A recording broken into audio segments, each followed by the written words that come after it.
అందరికీ నమస్కారం. Welcome back to IT media. నేను మీ ఝాన్సీ.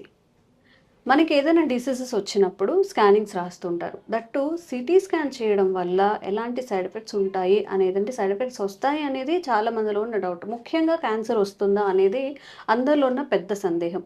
ఈరోజు దాని మీద ఒక క్లారిటీ తెచ్చుకునే ప్రయత్నం చేద్దాం. ప్రస్తుతం మనతో ఉన్నాము senior neuro surgeon doctor Ranganathan గారితో. నమస్కారం సార్. నమస్కారం అండి. సార్, సిటీ స్కాన్ చేసినప్పుడు కానీ లేకపోతే కొన్ని థెరపీస్ చేయించుకున్నప్పుడు కానీ క్యాన్సర్ వస్తుంది అని చెప్పి మరీ ముఖ్యంగా క్యాన్సర్ కోసం ఎక్కువగా భయపడుతూ ఉంటారు. ఇందులో వాస్తవం ఎంత ఉంది? అయితే నిజాలు ఉన్నాయి ముందు నుంచి కూడా. ఎందుకంటే సిటీ స్కాన్లో వచ్చేది అయనైజింగ్ రేడియేషన్ అంటాం. సో అయనైజింగ్ రేడియేషన్ వల్ల ఇబ్బందులు ఉన్నాయని అందరికీ తెలిసిందే. అయితే ఈ మధ్య కాలంలో వచ్చిన పరిశోధన బట్టి అంత ప్రమాదం అని అసలు అందరూ నమ్మశక్యం కాకుండా ఉన్నారు. అంతకుముందు రెండు మాటలు సిటీ స్కాన్ అనేది ఎంత వైద్య రంగంలో విప్లవం తీసుకొచ్చిందో, దానికోసం ఎంత వ్యయ ప్రయాసాలకు వచ్చి ఆ శాస్త్రజ్ఞులు ఈ పరీక్షను చేశారో రెండు మాటలు చెప్పుకుందాం. నిజానికి ఇది 1971లో తయారైంది. 1971 అంటే ఒక ఇద్దరు మహానుభావులు. ఒక ఆయన ఇంజనీరింగ్ చదవలేదు, ఆయన గాడ్ఫ్రే హౌన్స్ఫీల్డ్ అని. అతను స్కూల్ డ్రాప్ అవుట్, బ్యాచిలర్. మేధావులందరూ అందే ఉంటారు కదా సార్. ఆయన ఒక electronics EMI electronics and medical industries limited అని ఒక కంపెనీ ఉండేది ఇంగ్లాండ్లో. అందులో పనిచేసేవాడు. అక్కడ ఎందుకు ఆయనకి ఆలోచన వచ్చింది, ఇలాంటిది ఎందుకు మనం 3D టైప్లో చేయలేము. ఆయనతో చేరాడు ఒక ఎలాన్ కార్మాక్ అని. ఆయన ఫిజిసిస్ట్, అంటే భౌతిక శాస్త్ర నిపుణుడు. ఈయన ఏదో కొంతవరకు ఇంజనీరింగ్ నేర్చుకున్నాడు. వాళ్ళిద్దరూ ఆ కంపెనీలో పనిచేసేవారు. వీళ్ళిద్దరూ దానికి మొదలుపెట్టారు. వీళ్ళతో కలిసి 1971లో మొట్టమొదటి సిటీ స్కాన్ వాడకం ఒక మధ్య వయస్కురాలు స్త్రీలో మెదడు లోపల ఎడం పక్క ఇక్కడ ఉండేటువంటి ఒక రకమైన సిస్టిక్ ట్యూమర్ అని కనుక్కున్నారు వాళ్ళు. కానీ అది చేయడానికి ఎంత కష్టపడ్డారండి. ఒక్కొక్క స్లైస్ ఉంటా ఉంది, కట్స్ అని ఉంటాయి సిటీ స్కాన్లో. కట్స్ అని ఉంటాయి అంటే 16 కట్సా, 32, 64, 128 అని. ఇప్పుడైతే అంత ట్రెండ్ 128 కట్స్ అంటే ఎన్ని కట్స్ ఉంటే అంత క్లారిటీ, అంత బాగుంటుంది ఇమేజ్ అని. ఒక స్లైస్ తీయడానికి ఆ రోజుల్లో 30 నిమిషాలు పట్టేదట. అలా ఒక్కొక్క స్లైస్ తీసి ఆ సిటీలోనే ఎక్కడ ఇంకో దగ్గరికి దాని డెవలప్మెంట్ కోసం పంపించి అంతా అయ్యేసరికి ఈ ఒక్క స్కాన్ చేయడానికి కొన్ని రోజులు పట్టిందట. నమ్మండి. అంత వ్యయ ప్రాసలకు వచ్చిన తర్వాత 1972లో మొట్టమొదటిసారి ప్రపంచంలోనికి సిటీ స్కాన్ వాడకం అన్నది ఇంగ్లాండ్లో జరిగింది. ఇంగ్లాండ్లో, అమెరికాలో కాదు. అమెరికాలో తర్వాత వచ్చింది 73 అందుకని ఈ గాడ్ఫ్రే హౌన్స్ఫీల్డ్, ఎలన్ కార్మాక్కి 1979లో నోబెల్ ప్రైజ్ ఇచ్చారు. దేనికండి? Medical science and physiology. ఇందులో ఇద్దరు డాక్టర్లు కాదు. ఒక ఆయన భౌతిక శాస్త్రవేత్త, రెండోది ఒక మామూలుగా so-called not fully qualified engineer. ఈ రేడియాలజిస్ట్ ఎవరైతే ఉన్నారో ఆయన జేమ్స్ ఆంబ్రోస్ కష్టపడి చేసి క్వాలిఫైడ్ డాక్టర్. ఆయనకైతే ఇందులో పాల్పంచుకోవడం అదృష్టం కలగలేదు. అదే విచిత్రం, అదే అదృష్టం. ఏమైతే నేను అక్కడ నుంచి 53 సంవత్సరాలైంది సిటీ స్కాన్ వాడకం. అసలు ఇంక వెనక చూడలేదండి భారతదేశంలో సిటీ స్కాన్ వాడకం. నేను చదువుకున్నటువంటి ఆల్ ఇండియా ఇన్స్టిట్యూట్ మెడికల్ సైన్సెస్లో ఢిల్లీలో 1978లో వచ్చింది. అంటే 6 సంవత్సరాలు తర్వాత. అంటే ఎంత వాడకం ఎక్కువైంది అని అంటే ప్రతి సంవత్సరం కూడా 3 నుంచి 4% ప్రతి సంవత్సరం పెరుగుతూ ఉందట. 2024కి 23కి 25కి అలా చూసుకుంటూ ఉంటే ఇంకా పెరుగుతుంది. దీని ఆధారపడే ఒక గొప్ప పరిశోధన వచ్చింది. Journal of American medical association internal medicine అని ఒక ప్రఖ్యాత జర్నల్లో ఈ మధ్య కాలంలో ప్రచురించబడింది. 2023లో అమెరికాలో 93 మిలియన్ల సిటీ స్కాన్ వాడారు. నమ్ముతారా? 93 మిలియన్ల మంది సిటీ స్కాన్ సేవలను యూజ్ చేస్తారు. లేదు, 93 మిలియన్ల సిటీ స్కాన్లు అయ్యాయి. ఎంతమందికి? 63 మిలియన్లకి.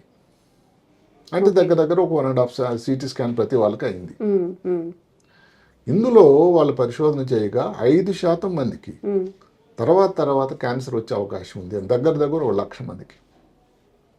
ఇప్పుడు అమెరికాలో ఉండే జనాభా కంటే భారతదేశం జనాభా 4 రెట్లు. చాలా ఎక్కువ. అలాంటిది ఆ పరిశోధన మన దేశంలో ఎన్ని సిటీ స్కాన్లు ఉన్నాయి, ఎన్ని సిటీ స్కాన్లు అవుతున్నాయి అనేది పూర్తిగా మన దగ్గర గణాంకాలు లేవు. ఇంకా ఈరోజు డిజిటల్ విప్లవం అంటూ వచ్చింది కాబట్టి ఇలాంటి వివరాలు కూడా సేకరించాల్సిన అవసరం కూడా ఉన్నదని నేను అనుకుంటున్నా. మనకు నేను హైదరాబాదు 1987లో వచ్చాను. అప్పుడు హైదరాబాద్ నగరంలో 2 సిటీ స్కాన్లు ఉండేవి. ఇప్పుడు ప్రతి గల్లీకి సిటీ స్కాన్ ఉంది కదా, ప్రతి ఒక్క హాస్పిటల్లో సిటీ స్కాన్. హాస్పిటల్లో సరేసరి ఎన్ని డయాగ్నోస్టిక్స్, ఎన్ని చిన్నవి పెద్దవి. ఇంకా చూసుకుంటే నాకు తెలిసిన ఆల్ ఇండియా ఇన్స్టిట్యూట్ మెడికల్ సైన్సెస్లో ఒక్క ఆ హాస్పిటల్ ఆవరణలోనే 10 సిటీ స్కాన్లు ఉన్నాయి, 10 ఎంఆర్ఐలు ఉన్నాయి. అది కూడా వాళ్ళు 24 గంటలు పనిచేస్తున్నారట. అంటే రోజుకి ఎన్ని స్కాన్లు అవుతున్నాయో ఆలోచించండి. అంటే సిటీ స్కాన్ తాలూకా ముఖ్యత అంతా, తలకాయ గాయమైంది సిటీ స్కాన్ అంతా 5 నిమిషాలు తెలిసిపోతుంది. ఏంటి ఎక్కడ ఉంది ఇబ్బంది ఏమిటండి. ఏదైనా కానీ స్ట్రోక్ వచ్చింది, ఏ రకం స్ట్రోక్ సిటీ స్కాన్. బ్రెయిన్లో కానీ ట్యూమర్ ఉందా ఏమన్నా డౌట్, సిటీ స్కాన్. చిన్నపిల్లల్లో వాటర్ ఉందా లేదా, సిటీ స్కాన్. ఏదైనా టెస్ట్ చేయాలి, అక్కడ ఏదో ట్యూమర్ ఉంది దానికి బయాప్సీ చేయాలి, దానికోసం సిటీ గైడెడ్ స్కాన్. బ్రెయిన్లో రక్తనాళ తాలూకా పరిస్థితి చూడాలంటే సిటీ స్కాన్. పొట్టలో కానీ పేగుల్లో కానీ లేకపోతే ఎక్కడ లోపల ఉన్నా కానీ ఇలాగ సిటీ స్కాన్ వాడకం అనేది అంత పెరిగిపోతుంది. అలాంటప్పుడు ఈ మాట ఏదైతే పరిశోధన వచ్చిందో కొంత ప్రమాదాన్ని సూచన, కొంత విచారకరం కూడా. అంత గొప్ప పరిశ్రమ అని కాకుండా వస్తుంది అనేది అని వాళ్ళు చెప్పడమే. ఎందుకంటే వాళ్ళు కొన్ని క్యాన్సర్లు అవన్నీ కూడా తర్వాత మనం చెప్పుకుందాం. ఇందులో ముఖ్యంగా వచ్చే క్యాన్సర్లు ఏవి, ముఖ్యంగా ఏదైతే కొన్ని కణాలు ఎక్కువగా ర్యాపిడ్ డిప్లాయ్మెంట్ అంటారు, అది ర్యాపిడ్గా డీప్లేస్ అలా మారుతూ ఉంటుంది కణాలు. అది ఎక్కడవి, ముఖ్యంగా బోన్ మ్యారో, ఏదైతే బోన్స్ లోపల ఉండే గుజ్జు, పెద్ద ప్రేగు, ఇవి చాలా సెన్సిటివ్. లేదు కణాలు ఎక్కువ రిప్లికేషన్ అవుతుంది, తయారవుతూ ఉంటాయి. అలాంటి కణాలు ఎక్కడ, బ్రెస్ట్ కానీ ఓవరీస్ కానీ లేడీస్లో ఉండేటువంటి వీటిల్లో ఈ క్యాన్సర్లు ఎక్కువ సెన్సిటివ్ అవి. దీనికి కారణం ఏంటంటే ఇందాక మనం చెప్పుకున్నటువంటిది ఏదైతే ఉందో సిటీ స్కాన్ నుంచి వచ్చే రేడియేషన్, అయనైజింగ్ రేడియేషన్.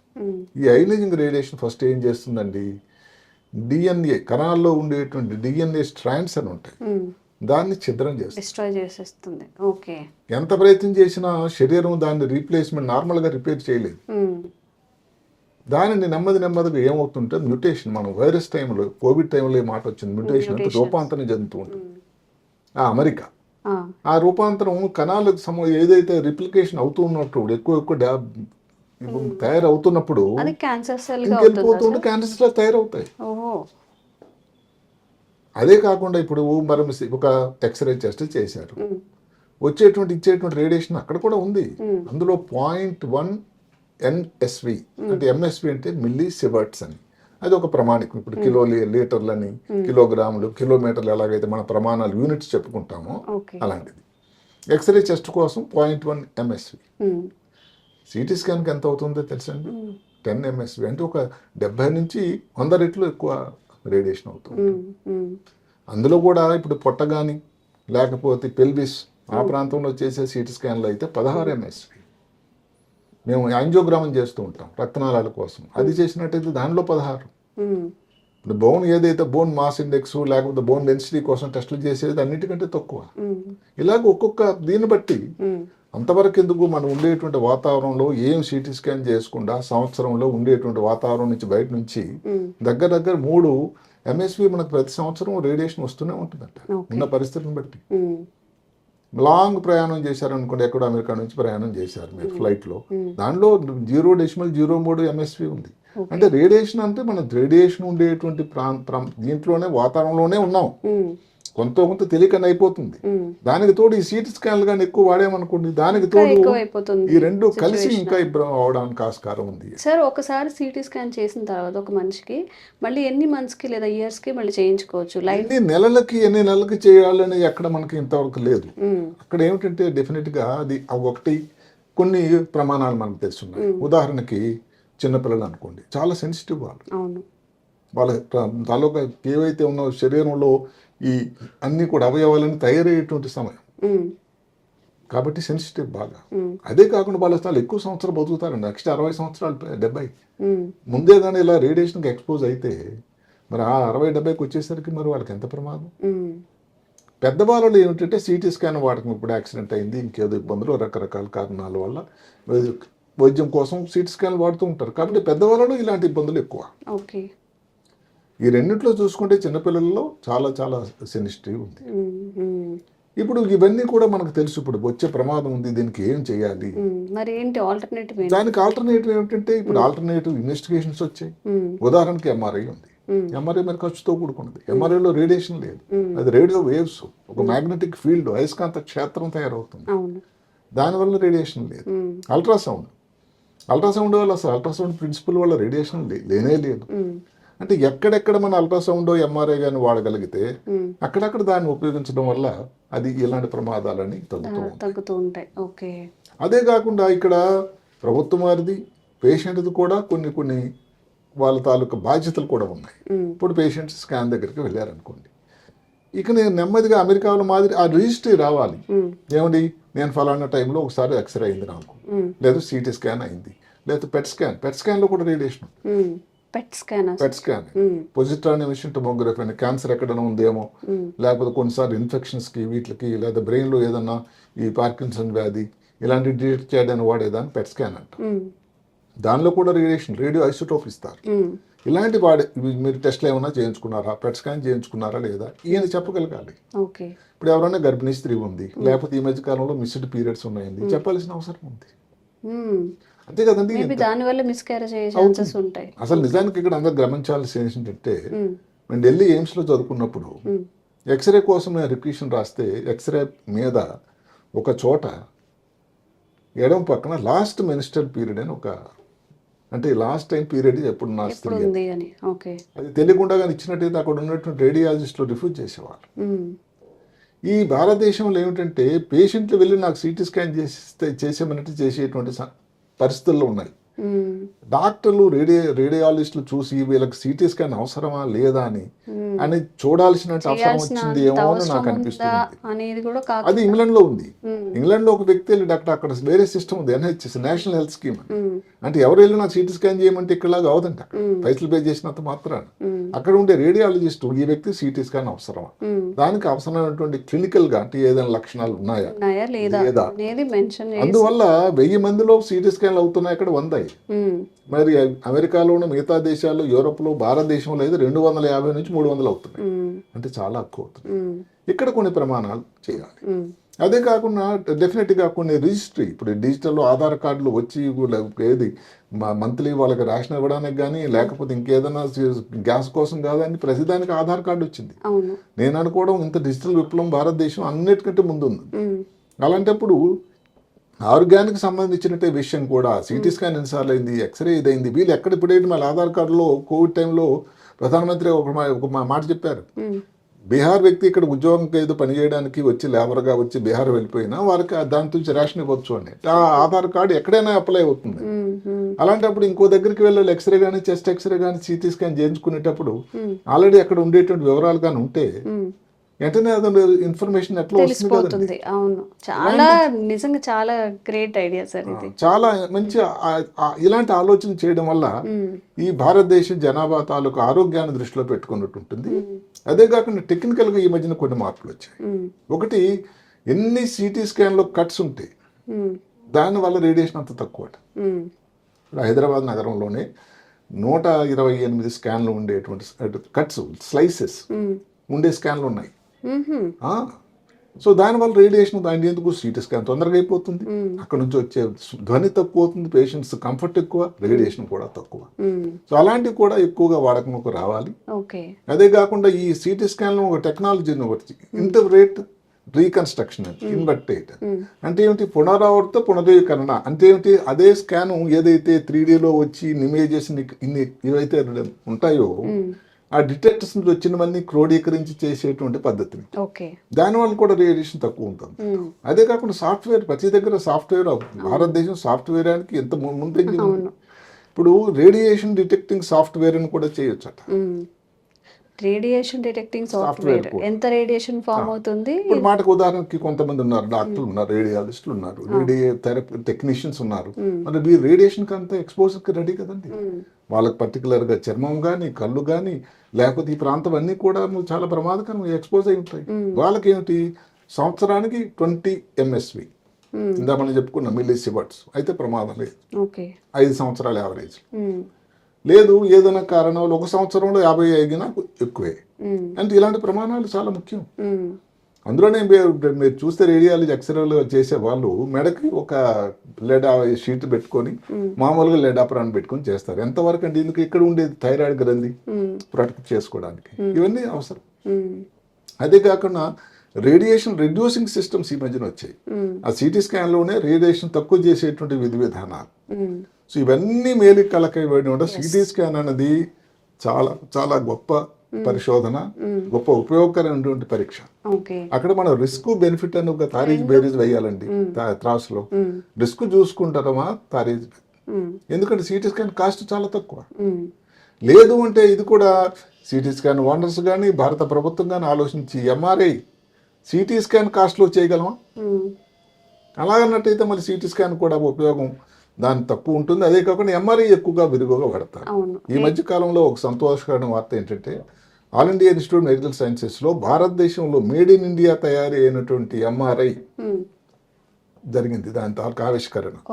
అదే కానీ నిజమై ఎక్కువ ఎంఆర్ఐ మెషిన్లు భారతదేశంలో తయారైతే ఇప్పుడు సిటీ స్కాన్లు ఎక్కడ GE అని లేకపోతే సీమెన్స్ అని ఎక్కడో ఇక్కడ నుంచి కెనడా నుంచి జర్మనీ నుంచి వచ్చేవన్నీ, కెనడా కాదు జర్మనీ అమెరికా అలాంటివి భారతదేశంలో తయారైతే ఖర్చు కూడా తగ్గిపోతుంది కదా, దానికి వచ్చే ట్యాక్స్ కూడా తగ్గిపోతుంది. ఇలాంటి చర్యల ద్వారా ప్రభుత్వం కూడా భారత జాన ఉన్నటువంటి ప్రజలకి ఆరోగ్యానికి మెల్లు పెరిగినట్టు అవుతుంది. డిజిటల్ దీని ద్వారా ఏంటంటే ఆ రికార్డు ఉండడం వల్ల చాలా చాలా ఉపయోగం అయ్యేటువంటి ఆలోచన కూడా ఉందని నా అనుమానం. ఓకే. సో మంచి ఎంతైతే ఉందో ప్రోస్ అండ్ కాన్స్ ప్రతి విషయంలో ప్రతి దాంట్లో ఉంటాయి కాబట్టి అంటే ఇప్పుడు భారతదేశంలో చైనా అక్కడ మీరు అమెరికా అని అనుకోండి, 93 మిలియన్లు సిటీ స్కాన్లు, 63 మిలియన్ల ప్రజలకి అంటే అంతమంది బెనిఫిట్ అయ్యారు కదండి. అంటే అలాగని అంత గొప్ప టెస్ట్ని ఏదో 5% మందికి వస్తుంది క్యాన్సర్ వస్తుందని దానికి మనం చర్యలు తీసుకోవడం, దాన్ని తగ్గించేది, డోస్ తగ్గించేది, రికార్డు మెయింటైన్ చేసేది ఆలోచన చేయాలి. కానీ ఇంకా సిటీ స్కాన్ బ్యాన్ చేసేయడానికి లేదు. అందువల్ల ఏంటంటే మీరు ఇందాక నేను చెప్పినట్టు ఆ రిస్క్ బెనిఫిట్ అది చూసుకున్నట్టయితే నా ప్రకారం బెనిఫిట్ అనేది చెప్పలేనంత ఉంది, అలాగని రిస్క్ లేకపోలేదు. అందుకని ఆ మధ్యన బ్యాలెన్స్ అన్నది మిస్ కాకుండా చూసుకోవాలి. Okay, thank you sir. నమస్తే. Sir, one life lesson what medicine has taught you. Whatever you can do without expecting. But I really believe మన పాజిటివ్ యాటిట్యూడ్ ఉంటేనే మనం ఏదైనా సాధించగలం. గట్ ని మనం కరెక్ట్ గా డీల్ చేసినట్లయితే అది మనకి పాజిటివ్ హార్మోన్స్ ని రిలీజ్ చేస్తుంది. షుగర్ వచ్చిన వాళ్ళ పరిస్థితి ఏంటి? పొట్ట దగ్గర పెరిగితే దాన్ని ఆండ్రాయిడ్ అంటారు, ఆండ్రాయిడ్ ఫోన్ కదా. అసలు థాట్స్ ఎందుకు వస్తాయి? బ్రెయిన్ డెడ్ అంటే దానికి ప్రపంచం అంతా కూడా కొన్ని నిర్దిష్టమైనటువంటి లక్షణాలు ఉన్నాయి. మానసికంగా ధైర్యంగా ఉంటే క్యాన్సర్ జయించవచ్చు. You are a doctor for a cause sir, అంతే. వాళ్ళకి వచ్చిన ఆదాయం కాకుండా ఫ్రీ సర్వీస్ ఎంతమందికో చేస్తుంది.